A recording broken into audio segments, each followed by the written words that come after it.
Prologue. The Unearthed Ledger, 1918. Discovery in the soil of history.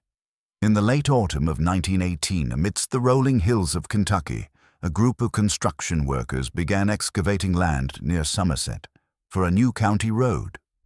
It was meant to be an unremarkable project, just another stretch of gravel cutting through quiet woodland. But what they unearthed would reignite one of the most disturbing chapters in American criminal history. Beneath layers of compacted earth, their shovels struck a rusted iron box sealed tight and weathered by the passage of time.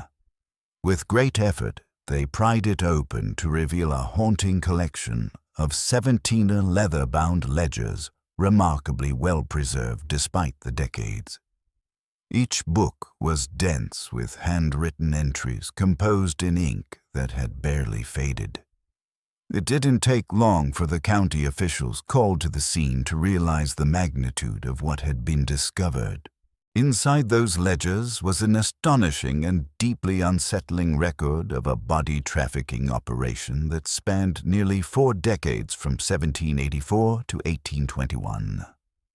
They chronicled the sale of 637 human bodies to medical schools scattered across the eastern United States institutions we now consider pillars of American medicine.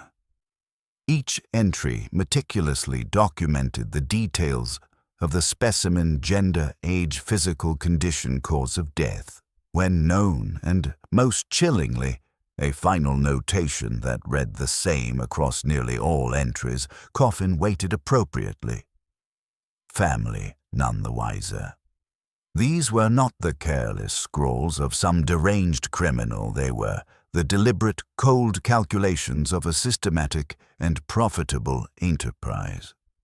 And the true horror of the discovery was only beginning to unfold. Among the entries, investigators noted a specific pattern that froze their blood. Over 400 of the 637 records bore a small red cross beside the name. Upon further analysis, researchers concluded that these were not corpses stolen from graves or recently deceased individuals. They were living victims at the time of their selection. The implication was clear. The individuals marked with red crosses had been murdered, hand-picked as valuable specimens in a growing black market trade that operated under the guise of piety and public service. These ledgers served not only as a gruesome business record, but also as an inadvertent confession, a diary of atrocities hidden in plain sight beneath the foundation of what would later be known as the Ashworth legacy. The contents of the box were turned over to state historians, and the ledgers sparked immediate concern among medical and legal communities. Who were the men who carried out this operation? How could such a large-scale network of murder and deception exist unnoticed for nearly 40 years? And most importantly, how did trusted public servants, including a preacher, a carpenter, and a mortician, become the orchestrators of what remains one of the most prolific and methodically documented killing enterprises in early American history? These questions mark the beginning of a long overdue reckoning with a past that had been buried both literally and metaphorically for over a century. Genesis of Death Valley, 1784-1785. The founding of Ashworth Creek and its men of gold. In the spring of 1784, as America was still reeling from the aftermath of the Revolutionary War, settlers began pushing westward into the untamed frontier of eastern Kentucky.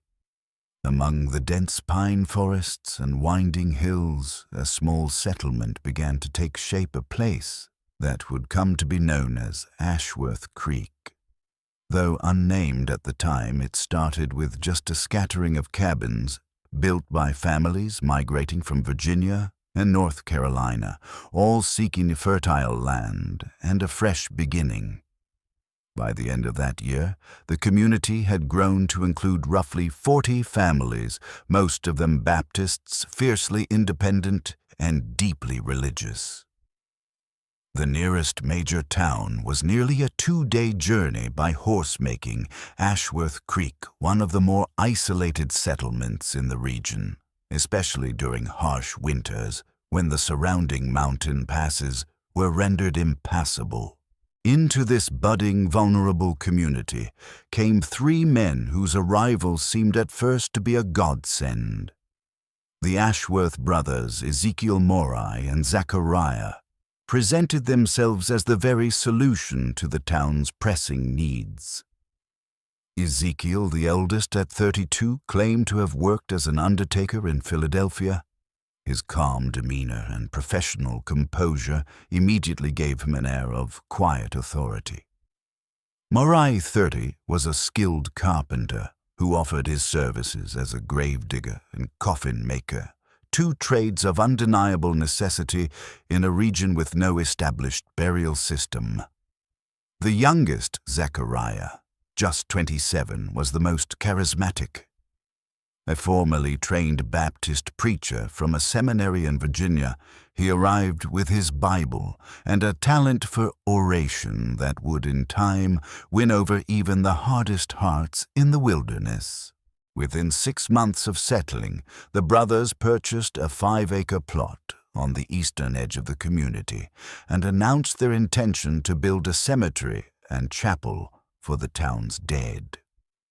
Zachariah named the new burial ground Death Valley, citing Psalm 23's iconic line, "Yea, though I walk through the valley of the shadow of death." Though some found the name slightly macabre, most welcomed the biblical resonance, interpreting it as a sign of spiritual grounding. The brothers promised a sacred space for rest, reflection, and reverent mourning. And to the weary settlers who had buried loved ones in unmarked graves or hasty forest clearings, the Ashworths offered what seemed to be grace. The land itself seemed ideal for their purposes. Elevated to avoid flooding, but with soft, workable soil that made digging efficient, Death Valley Cemetery also sat conveniently close to a little-used trade route, an old path that, unknown to the locals, would later become the artery for the brothers' clandestine shipments. They erected 3 buildings, a modest white chapel, where Zachariah would conduct sermons and funerals, a preparation house where Ezekiel tended to the dead, and a simple workshop for Morai to craft coffins tailored to each family's financial means. The Ashworth brothers moved into a 2-story house on the edge of the cemetery, tucked behind a small grove of pines. From the outside, it was a model of civility and devotion. And so the stage was set, 3 brothers respected by all running the most sacred institution in town. Little did the people of Ashworth Creek know that they had not welcomed saviors, but predators. The very systems of faith and trust the community held most dear would soon become the tools of unimaginable betrayal. The rise of a hidden trade. 1785 to 1790, from sacred burials to profane profits. What began as a seemingly devout service to a fledgling frontier community quickly evolved into a secretive and profitable trade fueled by growing demand from America's medical institutions.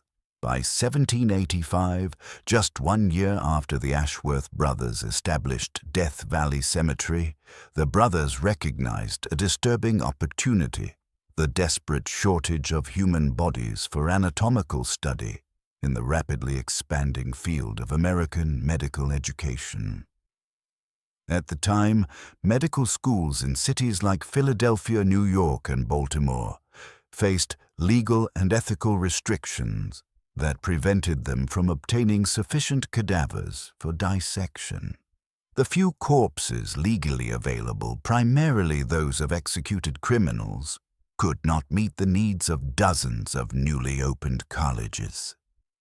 The result was a shadow economy of body procurement, and the Ashworth brothers were perfectly positioned to exploit it.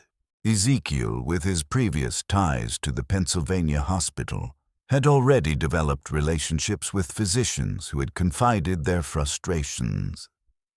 Morai's skills in preservation, honed during his earlier work transporting goods across varying climates, gave the brothers a technical advantage. They could ship bodies over long distances without decomposition. And Zachariah, cloaked in religious authority, offered a powerful layer of protection, making any questions about their work seem like an affront to God himself.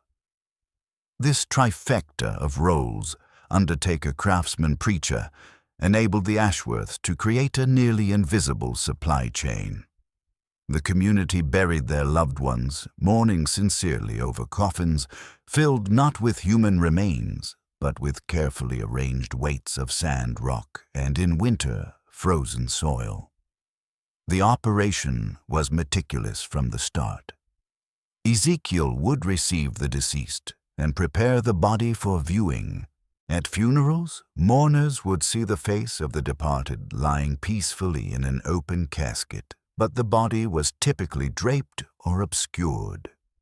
After the service, Ezekiel would ask for privacy to perform final rites and seal the coffin. Once alone, he would remove the corpse and lower it through a trap door hidden beneath the preparation room. In the cold clay-walled cellar, he would begin the preservation process, injecting the body with a proprietary solution of salt, alcohol, and herbs, then wrapping it in sawdust and packing it into a narrow tool, chest-like crate constructed by Morai. These crates were sealed and shipped eastward via merchants, often without the couriers even realizing the true contents of their cargo. In their first year alone, the Ashworths shipped 8 bodies to medical schools in Philadelphia and New York. The payments were generous, between $7 and $25 per specimen, at a time when a skilled craftsman might earn just $1 a day. The brothers kept detailed records in leather-bound ledgers, tracking dates, conditions of bodies, and the medical contacts to whom they were sent. One entry from April 1785 reads, "Received payment for subject number 8. Today, 23, our best price yet." Dr. H. at Pennsylvania Medical College specifically requests more specimens with healed bone fractures. Must watch for appropriate candidates. By 1787, their covert business had expanded. The Ashworths acquired additional land to enlarge the cemetery, thereby increasing the number of burials they could falsify. They also extended their services to nearby settlements, offering to collect and prepare bodies for funerals up to 20 miles away. This expansion allowed them to nearly double their annual shipments. Their clients never asked questions. The community never suspected. And the dead, silent in both life and death, were quietly converted into commodities, anatomical offerings, on the altar of medical progress. From theft to murder, 1791-1800 crossing the threshold, when death no longer waited. The year 1791 marked a sinister transformation in the Ashworth brothers' enterprise. A moment when the line between opportunistic grave robbing and cold-blooded murder was irrevocably crossed.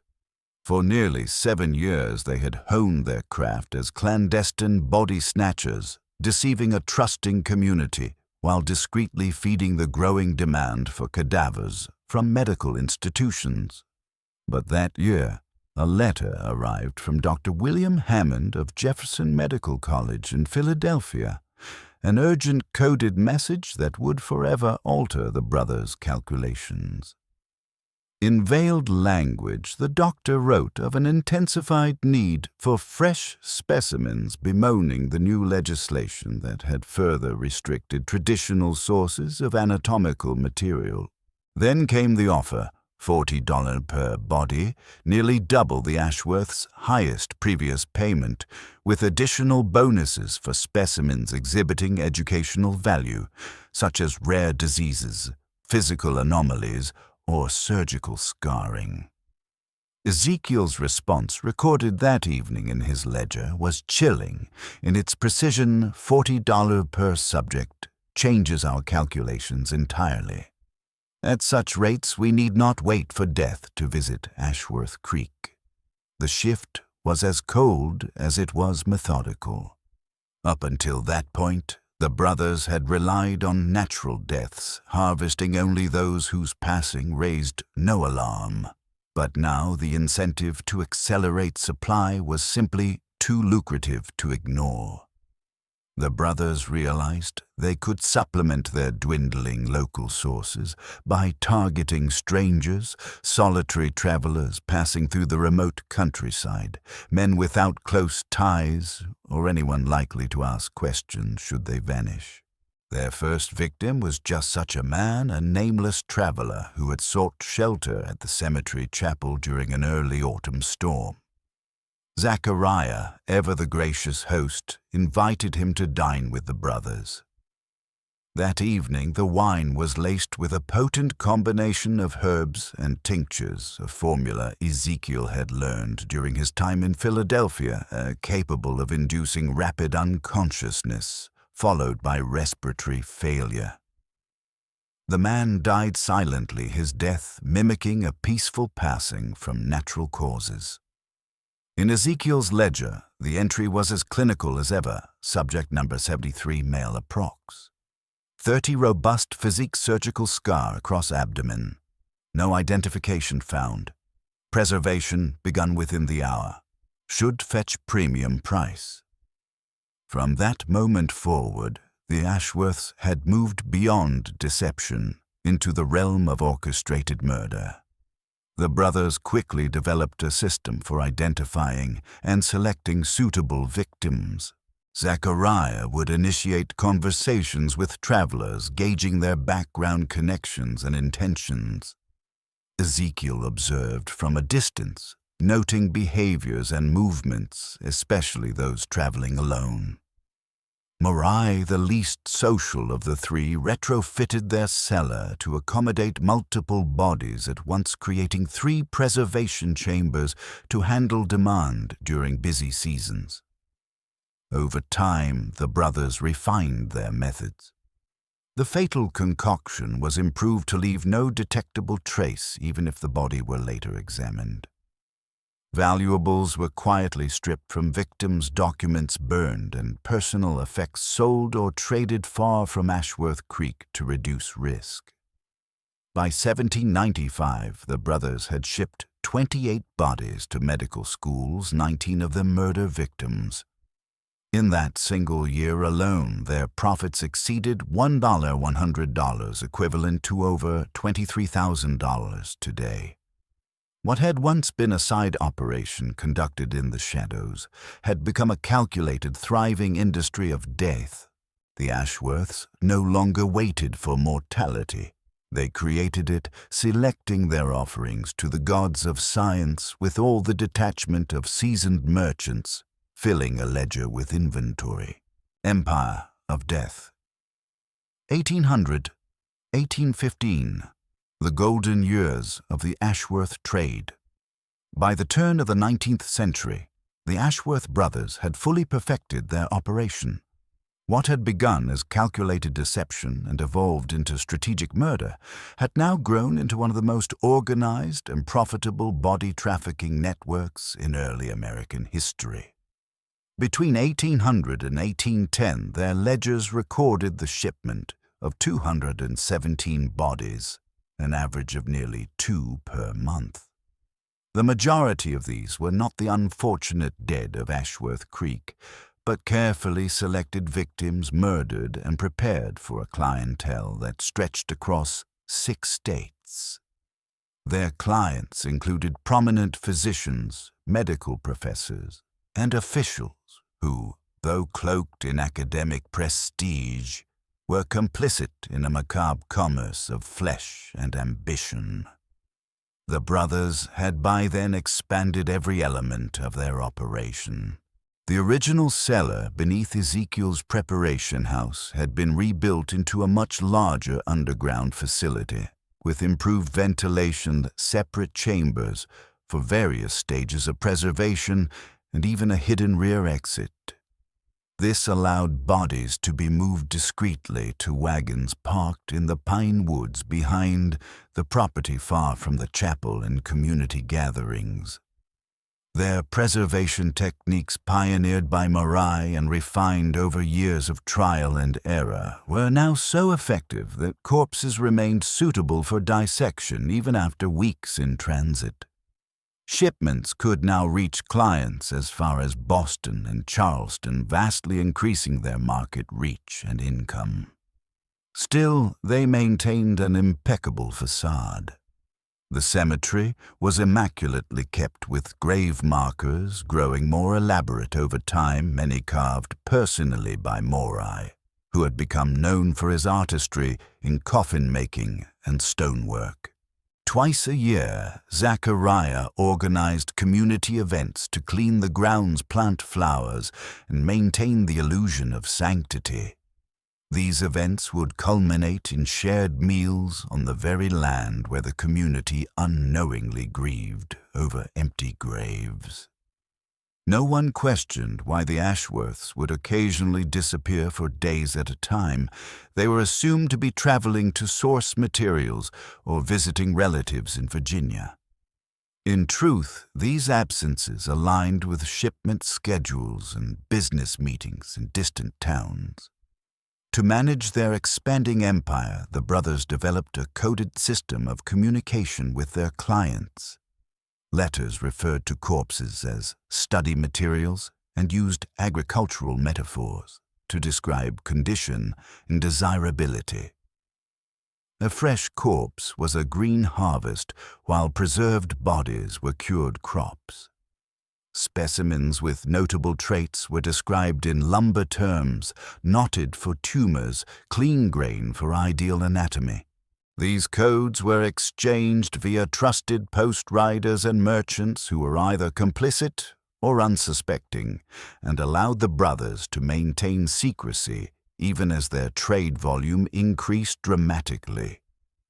By 1810, the Ashworths were among the wealthiest residents in eastern Kentucky, though their lifestyle remained modest, deliberately so to avoid suspicion. They used proxies to purchase large tracts of land throughout the state and began investing in other ventures, including taverns, inns, and supply routes that could assist their primary business.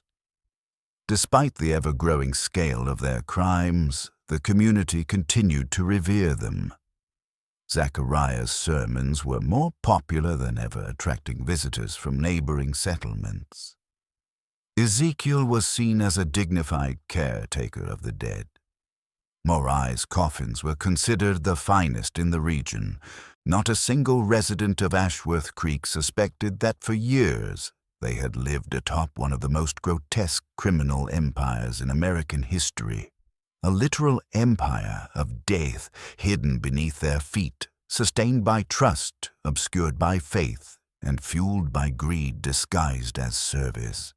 Peak and hubris, 1815-1820, the heights of power and the blindness of arrogance.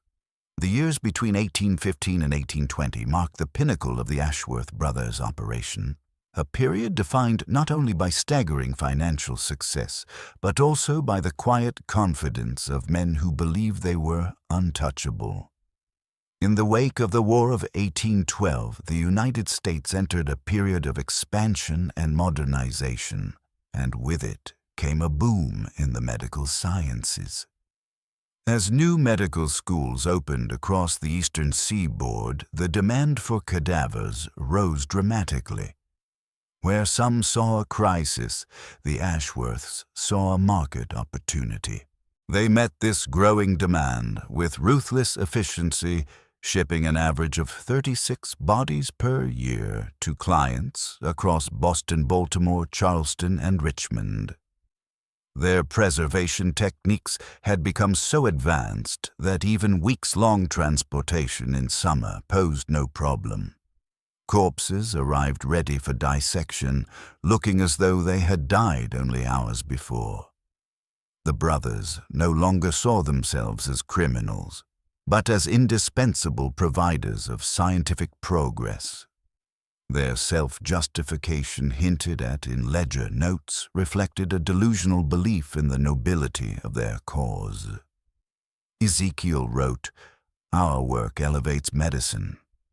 What surgeon in Philadelphia, what teacher in Baltimore would deny the benefit our specimens bring to his students? They considered themselves silent partners in American medical education, albeit partners who murdered, manipulated, and desecrated in the name of science. Despite the enormous sums they earned, modern estimates suggest they amassed the equivalent of over $4 million. The brothers continued to maintain modest appearances in Ashworth Creek. They dressed, simply lived in the same two-story house, and kept their displays of wealth discreet. But behind closed doors, their empire had grown both complex and fragile. They employed intermediaries in Lexington and Louisville to handle negotiations and transport.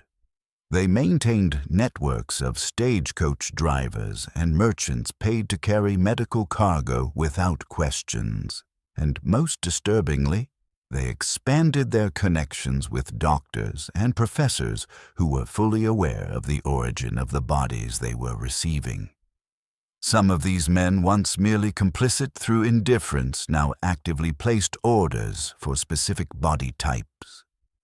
The Ashworths complied young men with defined musculature, elderly women showing signs of illness, children with congenital defects. Nothing was sacred. This diversification of clientele brought immense profit, but also new risks.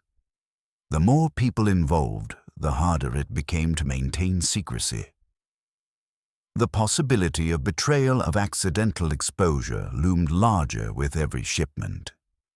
Still, the brothers pressed on, emboldened by nearly 4 decades of success and the unwavering reverence of their community. Zachariah's sermons had taken on a near mystical quality, drawing crowds from as far as 30 miles away.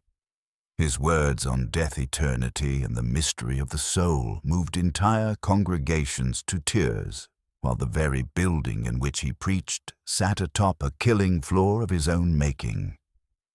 The true danger, however, lay not in the outsiders who might investigate or expose them, but in the very thing that had protected them for so long, isolation.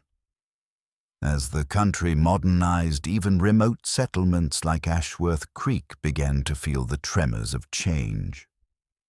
Roads improved. Communication between towns became more reliable. New settlers brought fresh questions and fewer blind loyalties. The Ashworths remained powerful, but the world around them was growing less silent, less trusting, and far less blind. Their empire was still intact, but now it stood on shifting ground. The beginning of the end. 1820-1821, the widow's suspicion and the cracks in the facade. In the autumn of 1820, the Ashworth brothers' empire, fortified by decades of trust and ritual, began to unravel, not through official investigation or betrayal from within, but from the quiet, persistent efforts of a grieving widow named Elizabeth Caldwell. Her story would become the fulcrum upon which the entire operation turned. Her husband, James Caldwell, a prosperous farmer from central Kentucky, had set out to visit relatives in Virginia and pass through Ashworth Creek on his journey. He stopped to attend Sunday service at the chapel in Death Valley Cemetery, where he was warmly received by the ever-hospitable Reverend Zachariah. Ledger entries from September 24th. 1820 note James Caldwell's presence in the community and suggest plans for his return journey in 2 weeks, an opportunity the brothers marked with clinical interest. When Caldwell passed through Ashworth Creek again on October 9th, he once more attended service. Afterward, he dined with the Ashworths and, as Ezekiel would later record, became subject number 623. But what the brothers had not anticipated was that Caldwell was newly married. Elizabeth Harmon Caldwell was a woman of intelligence and resolve, 20 years her husband's junior, and she expected his return no later than October 15th. When he failed to appear, she did not accept the vague platitudes or delay tactics that so often silenced families in frontier regions. Instead, she began a methodical investigation of her own. Elizabeth sent letters to every postmaster along her husband's route, inquiring about sightings and timelines. By early November, she had confirmed that James had indeed passed through Ashworth Creek and attended service on October 9th. Within weeks, she arrived in the settlement herself. Posing as a concerned widow seeking closure, she approached Zachariah after a service and inquired about her husband. The preacher, smooth and sympathetic, told her that James had stayed for dinner, but left soon after, determined to travel through the evening to make up lost time. He recalled James speaking fondly of her and described his departure as heartfelt but resolute. To most ears, the story would have sounded sincere. But Elizabeth noticed something peculiar when she introduced herself inside the chapel. Morai, normally stoic and withdrawn, visibly paled. Instead of moving on, Elizabeth remained. She took up a room at the local inn and spent her days quietly speaking with townspeople, recording observations in a small journal she kept close at all times. She asked calm, consistent questions about James's visit, his horse, his movements, and what others had seen. It didn't take long before she unearthed a subtle but damning detail. A local boy recalled seeing a chestnut horse matching James's, tied behind the Ashworth home well after nightfall, contradicting Zachariah's account of James leaving at dusk. When confronted, Zachariah offered a new explanation James had left forgotten. His gloves returned briefly and then departed again. But Elizabeth was unconvinced her husband was meticulous, especially about the specially commissioned gloves he always carried. Her quiet investigation soon drew the attention of local magistrate Jacob Turner. At first skeptical, Turner was eventually swayed by Elizabeth's consistency, her documented notes, and the unease that was beginning to ripple through the community. Elizabeth's presence became impossible to ignore. She had not come with accusations, only questions, but they were the kind of questions that unearthed truths long buried. And with every polite inquiry and every measured observation, she began to unwind the tightly spun narrative the Ashworths had so carefully crafted over 37 years. The wolves, cloaked in shepherd's robes, were finally being seen for what they were, and it was a grieving widow's unwavering love that pierced the veil. Revelation and Escape. Deck, 1821. The Flames That Revealed the Truth. The unraveling of the Ashworths' deception reached its pivotal moment in December of 1821, when Elizabeth Caldwell, armed not with accusations, but a chillingly calm determination, made a request that struck at the very foundation of their enterprise. After weeks of subtle questioning, building relationships within the community, and noting every inconsistency in the brothers' story, she approached Magistrate Turner with a request rooted in her grief. If her husband had indeed perished along the road, he would have wanted to be buried in the family plot in Lexington. Therefore, she asked to verify that he was not already buried unrecognized in one of the traveler graves at Death Valley Cemetery. She insisted that for her peace of mind, the graves be opened. Caught between the logical simplicity of her request and the unsettling implications it presented, Turner hesitated. The Ashworths, however, did not. They objected forcefully, but with their usual veneer of sanctity. Ezekiel argued that disturbing graves was a desecration of the dead. Zechariah warned that such an act invited divine displeasure. Morai, typically silent, claimed the frozen ground made excavation impossible. But Elizabeth had prepared. She had gained the sympathy of Martha Tunney, a long-time resident whose husband had been among the first buried at Death Valley. At a community gathering, Martha publicly supported Elizabeth. "If it would ease the poor woman's heart to know her husband isn't buried here, unrecognized Christian charity demands we help her." With that, the tide turned. Community members who had once revered the Ashworths now questioned why simple closure was being denied. Pressured by public sentiment, Turner reluctantly ordered the opening of 3 recent graves in the Travelers section. What followed was the beginning of the end. On the morning of December 7th, townspeople gathered as Morai, flanked by 2 young assistants, began to exhume the first grave. The coffin was reached after an hour of digging. When opened, it revealed not a body, but a carefully arranged assembly of rocks, soil, and linen designed to simulate the weight and appearance of a human corpse. Elizabeth remained silent, but her eyes did not waver. Turner ordered the next 2 graves opened. Both revealed the same fraud. When pressed for answers, Zechariah offered a desperate explanation. Perhaps grave robbers had stolen the bodies to sell to medical schools and refilled the coffins to cover their theft. But the lie was flimsy.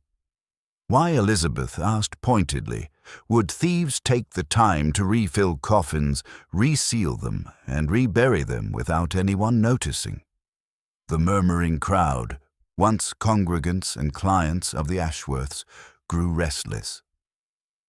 Turner ordered the brothers confined to their home under the watch of 2 local men, not as prisoners, but as a precaution.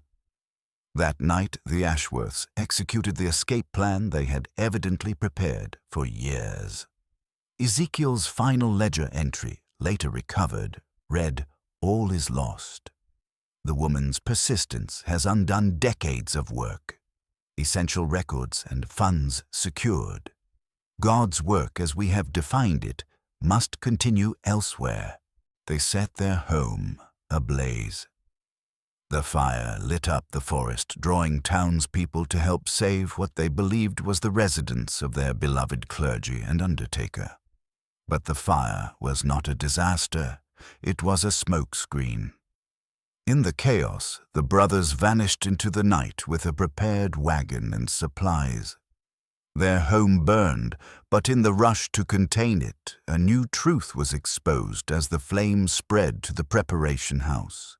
A trap door was discovered beneath the scorched floorboards, and below it lay horrors no sermon could sanctify. National reckoning at 1822, so 1825, the crimes that shook a nation's conscience. The morning after the Ashworth brothers vanished into the Kentucky wilderness, the true extent of their crimes began to surface, both literally and figuratively. The trapdoor discovered in the burned preparation house opened into a subterranean chamber carved directly into the red clay earth. Inside, investigators and townspeople, some of whom had wept at funerals conducted by Zechariah just months earlier, now recoiled in horror at what they found. The underground space was divided into 3 rooms. The first contained surgical instruments, chemical jars, and preservation equipment so advanced it rivaled that of contemporary urban medical schools. The second chamber held 5 bodies in varying stages of preparation. One was immediately identified as James Caldwell, confirmed by the distinctive gold ring on his hand, his wedding band, exactly as Elizabeth had described. But it was the third chamber that stunned even the most stoic among them, a dry, climate-controlled archive containing 16 leather-bound ledgers, each filled with detailed records spanning nearly 40 years. Every body taken, every payment received, every client served, all meticulously catalogued. These were not the ramblings of madmen, but the accounting of businessmen. The ledgers even included anatomical notes requested by medical professors, coded correspondence with corrupt officials, and precise logistical information on the trafficking routes used to move corpses from Ashworth Creek to the elite halls of Eastern academia. Elizabeth Caldwell, having followed the truth to its final grim conclusion, stood beside James's body in silence. "I knew he was here," she said quietly. "A wife knows when she's being lied to about the man she loves." Her unwavering resolve became the spark that ignited one of the largest criminal investigations in early American history. Magistrate Turner immediately dispatched riders to Lexington requesting state-level intervention. Within days, officials, physicians, and scholars arrived to assess the scale of the discovery. Their conclusions were chilling. The preservation methods used by the Ashworths matched those taught and practiced in medical institutions. The anatomical preparation of the bodies indicated not only surgical expertise, but demand-driven precision. And most damning of all, the ledgers included a list of 43 names: doctors, professors, judges, sheriffs, and even state legislators who had directly or indirectly participated in the operation. The press seized on the story, and within weeks the Death Valley scandal had become national news. Communities across Kentucky, Tennessee, and Virginia began to question their own burial records. Other frontier settlements reported strange disappearances, travelers who never arrived at their destinations, and graves that no longer seemed trustworthy. The public was stunned not just by the volume of death, but by the veneer of righteousness that had cloaked it. The legal proceedings that followed were complex and often unsatisfying. Of the 43 individuals named in the ledgers, only 11 faced formal charges. Most claimed ignorance or cited the necessity of advancing medical science. Some fled to Europe. Others used their wealth and influence to evade prosecution entirely. Only 4 were convicted, and even those received lenient sentences by modern standards. As for the Ashworth brothers themselves, they were never seen again. Despite an extensive manhunt that spanned the eastern United States and into Canada, no confirmed sightings were ever recorded. Rumors would later emerge about a preacher in Missouri, a mortician in Pennsylvania, a doctor in Tennessee, but none could be definitively tied to the infamous trio. Still, the damage had been done. Trust had been shattered.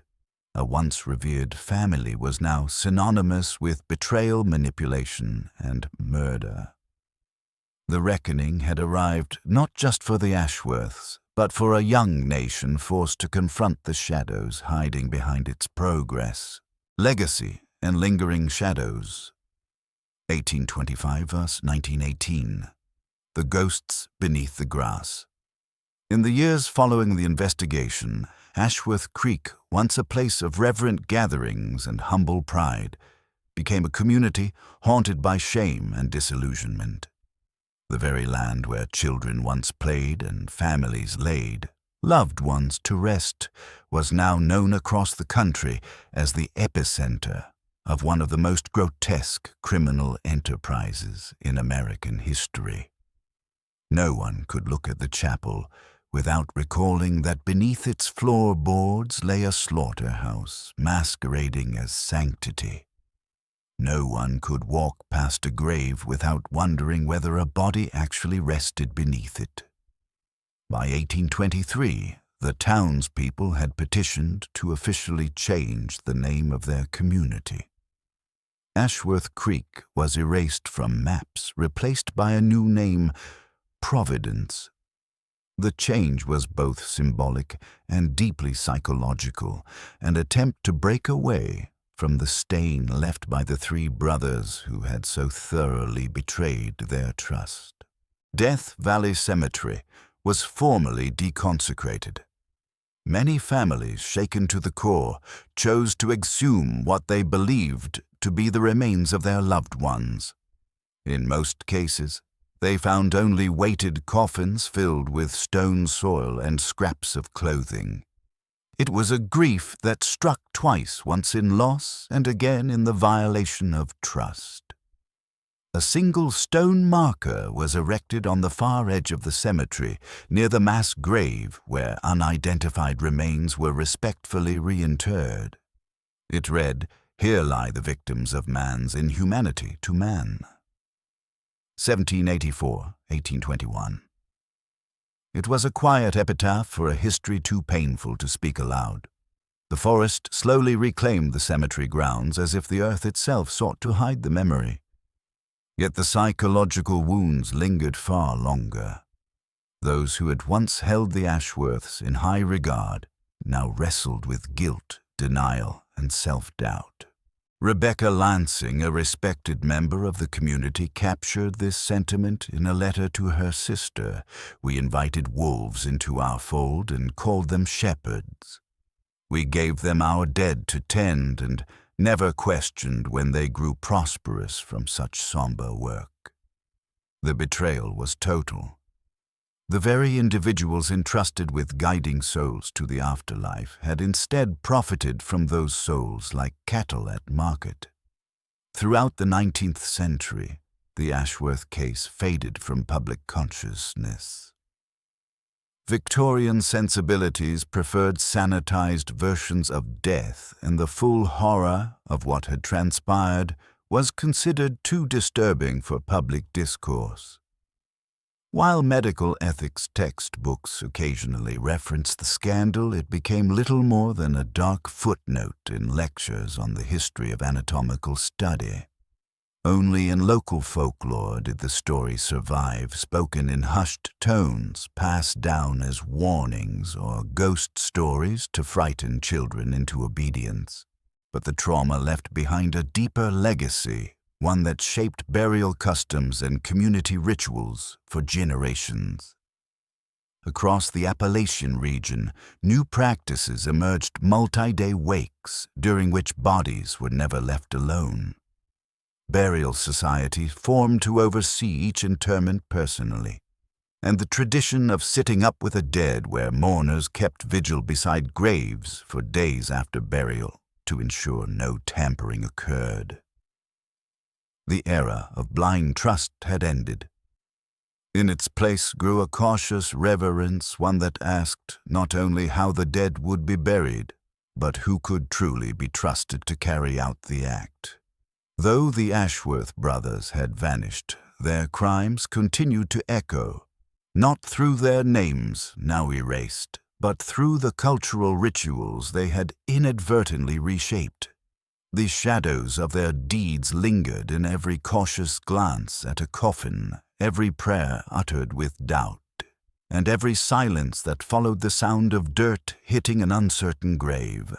The 17th ledger and modern implications, 1918's present echoes in ink. The ledger that wouldn't stay buried. In 1918, nearly a century after the Ashworth brothers vanished into folklore and forest, their names erupted once more into public memory, not through rumor, but through the cold clarity of ink and leather.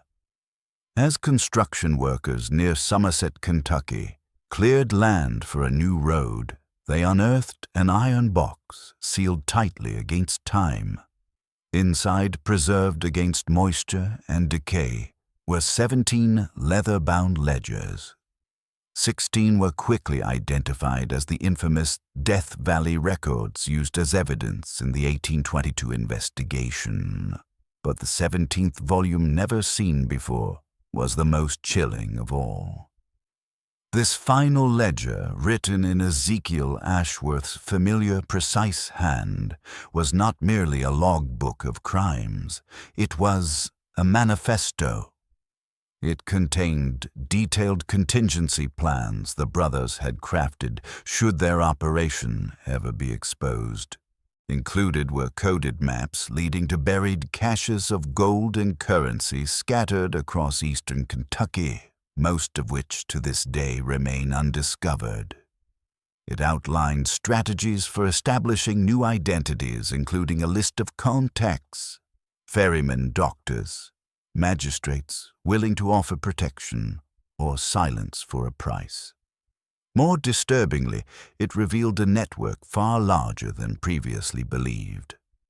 The ledger documented correspondences with 7 other groups or individuals, each reportedly operating their own body harvesting ventures in isolated frontier communities, following the Ashworth method.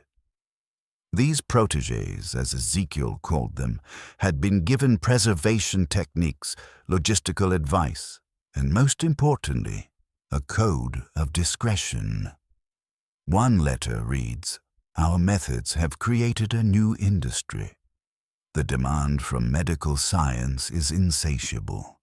It only requires sufficient will to meet it." Ezekiel seemed to view himself not as a criminal, but as an innovator, someone who had industrialized a solution to a moral inconvenience. More than a business plan, the ledger contained Ezekiel's personal reflections, cold rationale and shockingly devoid of remorse. He wrote, "We have advanced medical knowledge more than any physicians of our era. The bodies we have provided have trained hundreds of doctors. If each of them saves even a handful of lives, our work has saved more than we have taken." In his calculus, the ledger was not a confession, but a justification, an argument that the ends had always justified the means. Historians and ethicists alike were stunned. The discovery reignited national debate over the hidden history of medical science in America. The Kentucky Historical Society acquired the ledgers, and modern researchers began analyzing them using forensic and digital tools unavailable to 19th century investigators. What they uncovered shifted the narrative once again. Shipments had not only reached Baltimore and Boston, but had also been sent to Edinburgh and Paris via discreet sea captains, suggesting the Ashworths' reach extended across the Atlantic. The financial scope of the operation was revised upward, with economists estimating total earnings equivalent to over $4 million today. Little of that money was ever recovered. Perhaps most unsettling was the realization that the Ashworths had become a model. Several 19th century medical collections preserved in universities across the eastern United States exhibit preservation techniques nearly identical to those described in the ledger. While direct links are hard to prove, the stylistic and procedural similarities suggest a standardized method passed down quietly, one dissection table at a time. The 17th ledger served as a disturbing epilogue and an ominous question mark.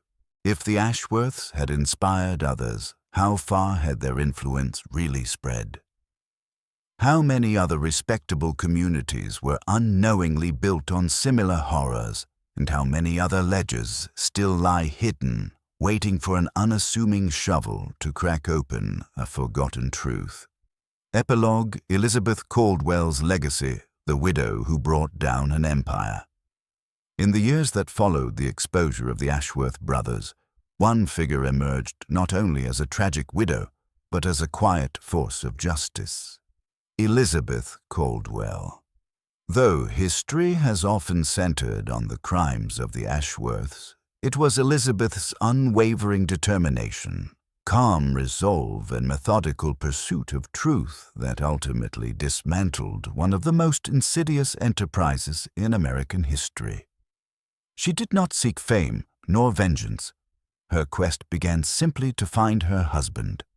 But in the process, she uncovered a network of murder and deception that had endured unchallenged for nearly 4 decades. Elizabeth never remarried. Instead, she channeled her grief into service. Using a portion of her husband James Caldwell's estate, she founded a small school for girls in Lexington, a rare and progressive act for the early 19th century. Over time, that school expanded into a reputable academy, educating generations of young women in reading arithmetic, history, and ethics. She firmly believed that education, especially for women, was the only lasting protection against ignorance and injustice. In letters to local leaders, she often wrote of the importance of vigilance, of questioning authority, and of trusting one's intuition, values she had embodied in her own dark pilgrimage to Ashworth Creek. Later in life, Elizabeth turned her attention to advocating for reform in medical education.